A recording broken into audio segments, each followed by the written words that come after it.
In the depths of that forest, where sunlight never reaches, there was a secret no one dared to uncover. Until now.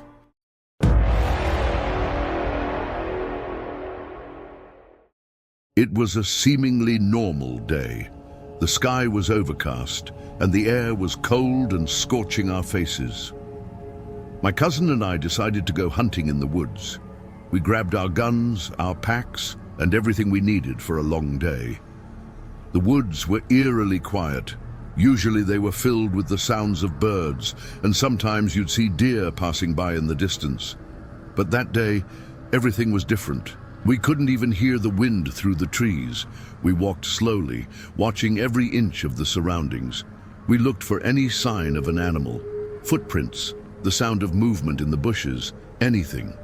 But there was nothing.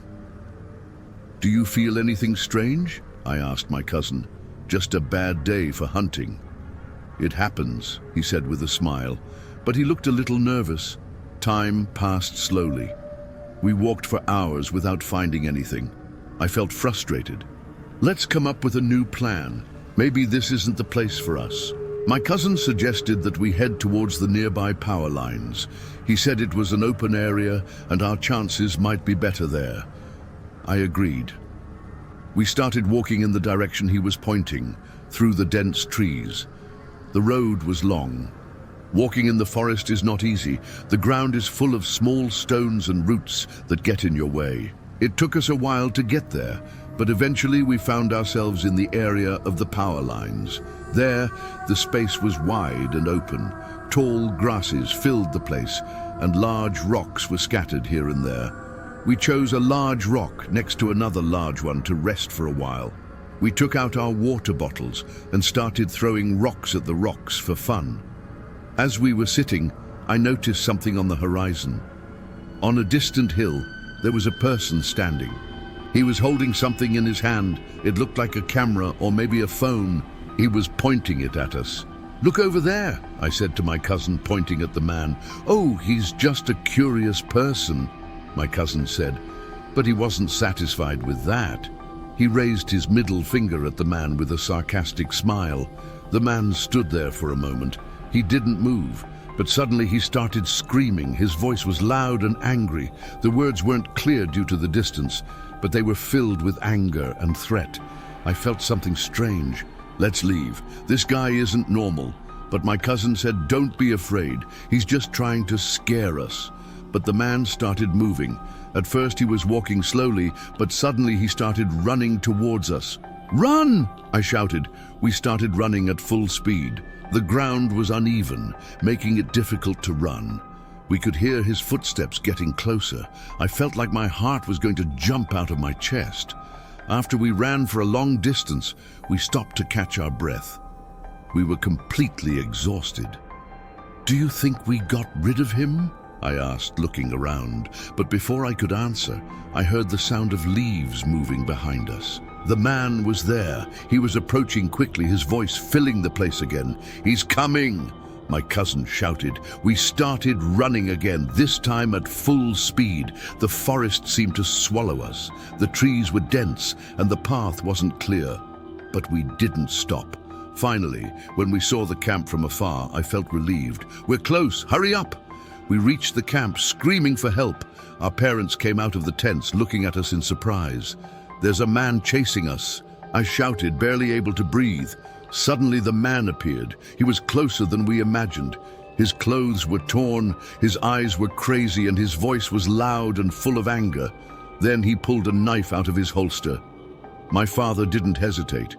He grabbed his gun and pointed it at him. "Stop right away, go back!" But the man kept on advancing, as if he hadn't heard anything. At that moment, my uncle came out of the tent with another gun. They both pointed their weapons at the man. Only then did he stop. "You're on my land," he shouted angrily, before turning and disappearing into the trees. After things calmed down, we sat down with the police who arrived later. They told us that the area was near a homeless camp. The man was most likely one of them. Since that day, we joked that he was the power line guard, but the truth is, we were very lucky to survive.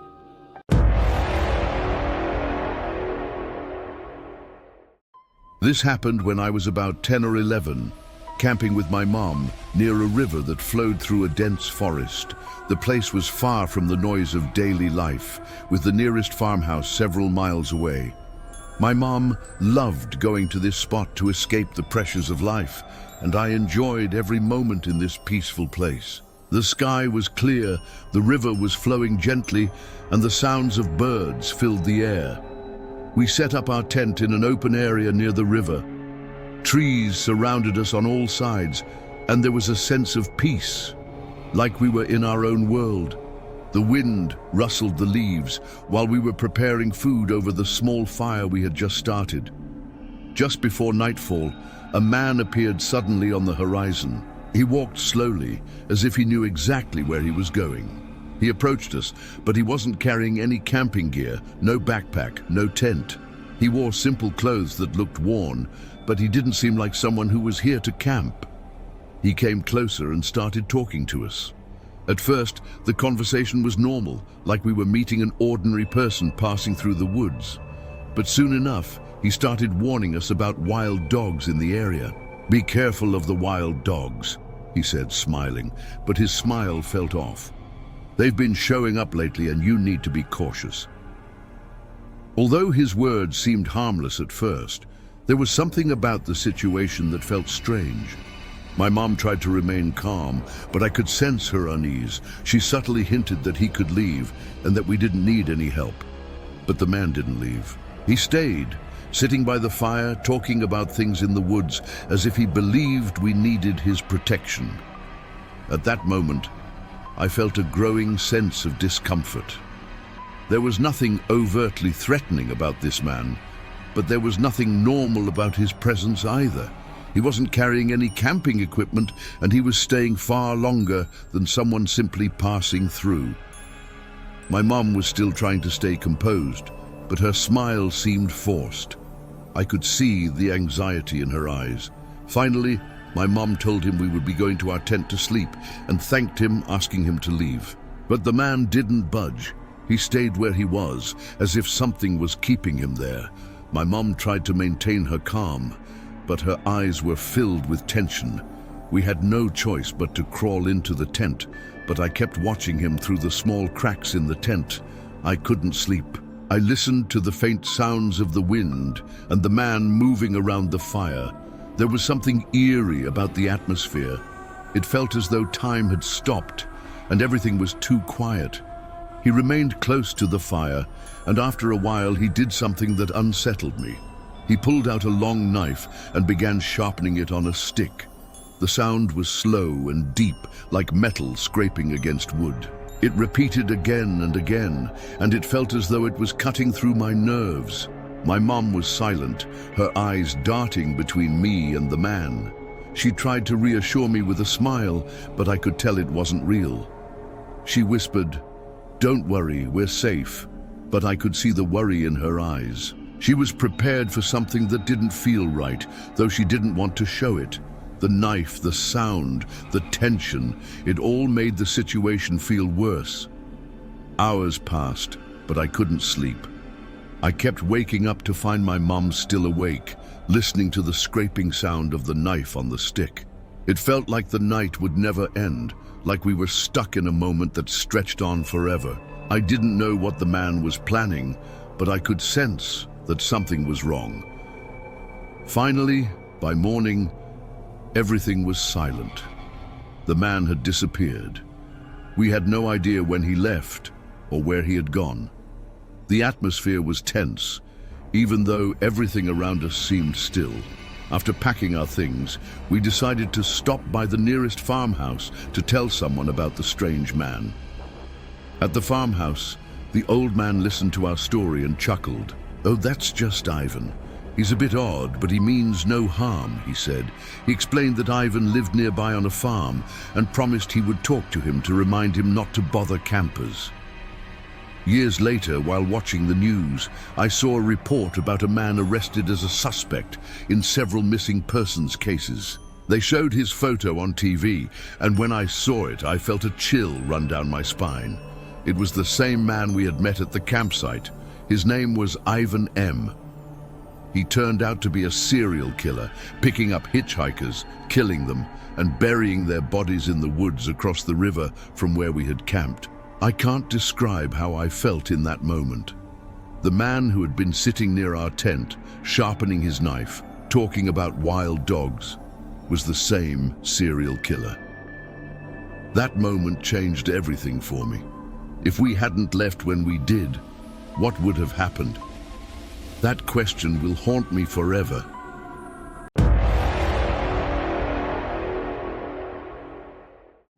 When I was 15, I had a summer job that was a few miles away from my house. I lived in a rural area, surrounded by dense woods, and my parents had always made it clear that they didn't want me going into the woods alone. The woods, with its towering trees and winding paths, always seemed to hold a sense of mystery.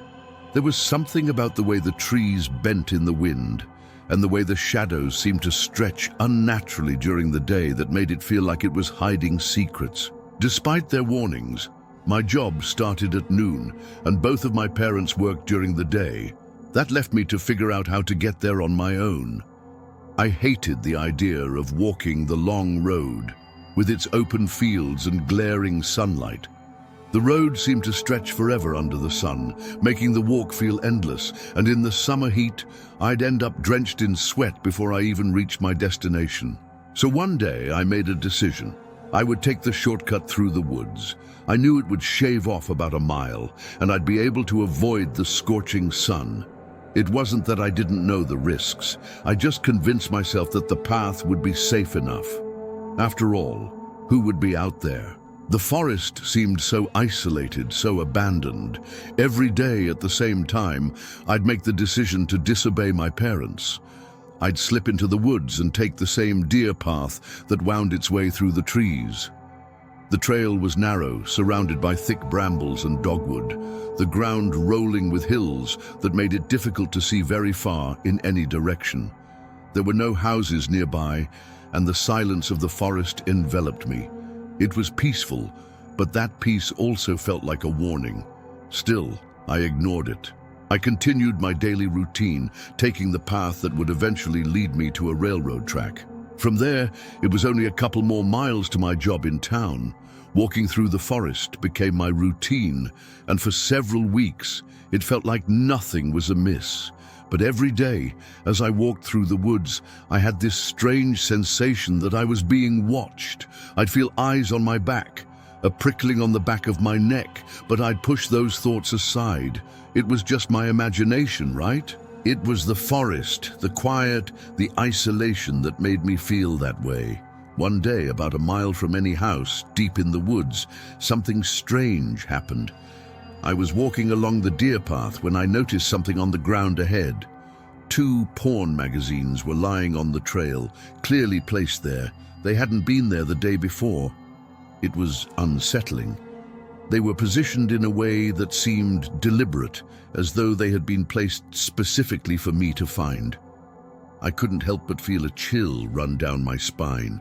I looked around, but there was no one in sight. No one to explain how they got there. Or why. I hesitated, considering turning around and heading back to the road, but then I realized that if I did, I'd be late for work. I'd have to walk a longer path to get out of the woods, and the thought of running into traffic made me even more anxious. So, I continued. As I walked deeper into the woods, the sense of unease grew stronger. The air felt heavier. The trees seemed to close in around me, and every crack of a branch or rustle of leaves seemed magnified. And then I heard it, footsteps behind me. They were faint at first, but I could hear them too close for comfort. I stopped trying to listen, and then just as quickly the footsteps stopped.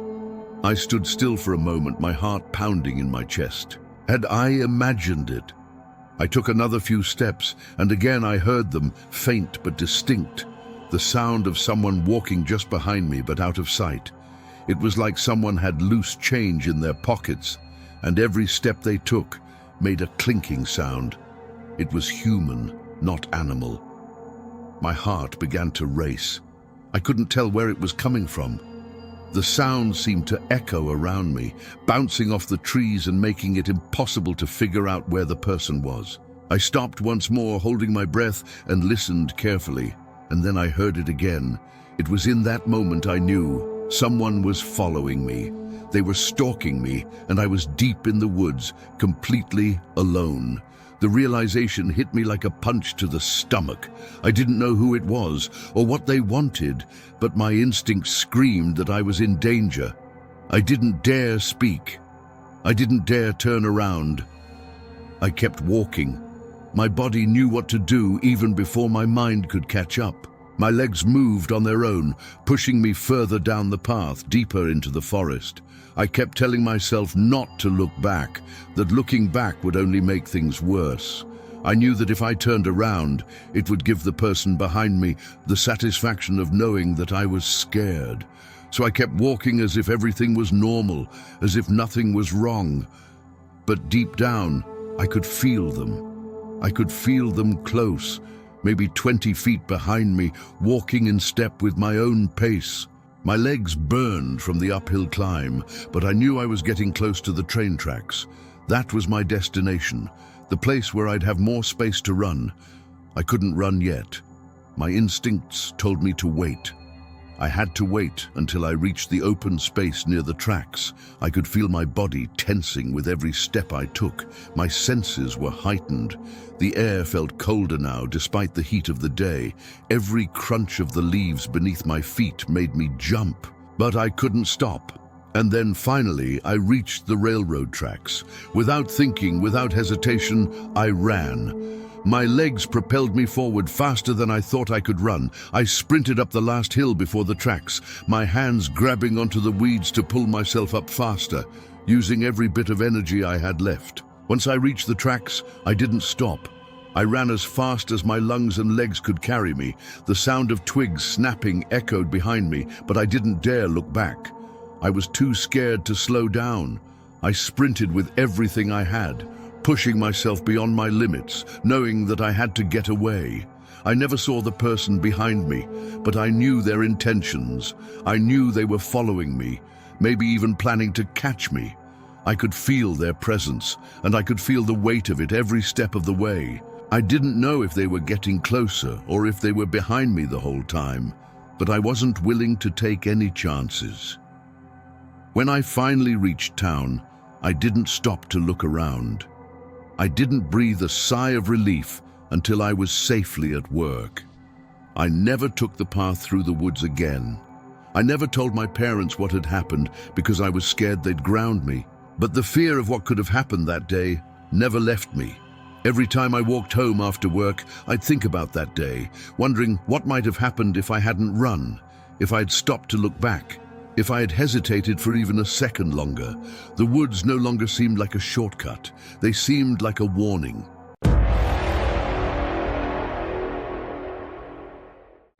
This happened about 15 years ago when I was a sophomore in college. I attended a school in New York, surrounded by a diverse group of people, but it was within the first month or two of my freshman year that I had found myself in a particularly tight-knit group. We all bonded quickly over a shared love for horror movies, eerie legends, and adventure. By the time sophomore year rolled around, we were practically inseparable. And, as expected, as the Halloween season approached, our plans took a darker turn. We decided to do something a little different that October. Instead of just watching horror films or visiting haunted houses, we wanted to explore the unknown. We thought it would be an excellent idea to find a very isolated, creepy spot in the woods, somewhere that gave off the vibe of a place where you just knew something was wrong. So, we researched. After some digging, we stumbled upon an area about 30 minutes away from the town, a place notorious for strange occurrences and paranormal sightings. The 7 of us decided we would go there, split into 2 cars, and head out in search of whatever the woods had to offer. It was a crisp evening with the air full of excitement and a bit of unease. We all made sure to bring fully charged phones and flashlights because, it was dark out there and we weren't completely foolish. But the plan was to drive until we found the right spot.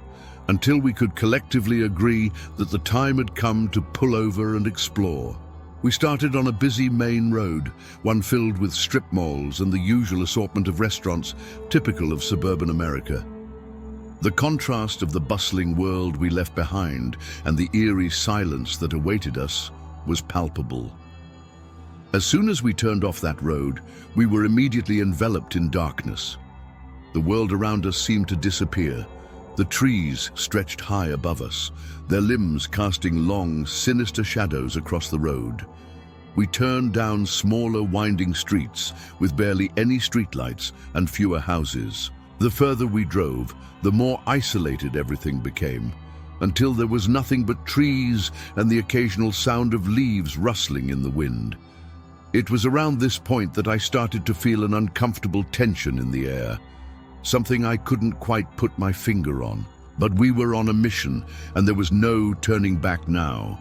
The goal was to get lost, to take risks, to find a spot that was as unnerving as possible. So we kept driving. We picked random turns, heading deeper into the woods, almost like we were being drawn into the heart of the darkness. After what felt like an eternity of winding paths and turns, our car came to a sudden halt. Ahead of us, blocking the path, was a massive log. We had reached a dead end. There was no way forward except on foot. We all piled out of the car, intrigued by the log and what lay beyond it. Stepping over the log, we noticed two narrow trails leading off in different directions. Without much hesitation, we decided to split up and explore. One group would take the trail to the left and the other the trail to the right. We flipped a coin, and I found myself in the back of the group that had chosen the right trail. As we began walking, the trail was so narrow that we had to walk in single file, the branches threatening to whip us in the face at every turn. For some reason, I ended up at the back. I've always considered myself rational, grounded, but something about the woods that night felt off.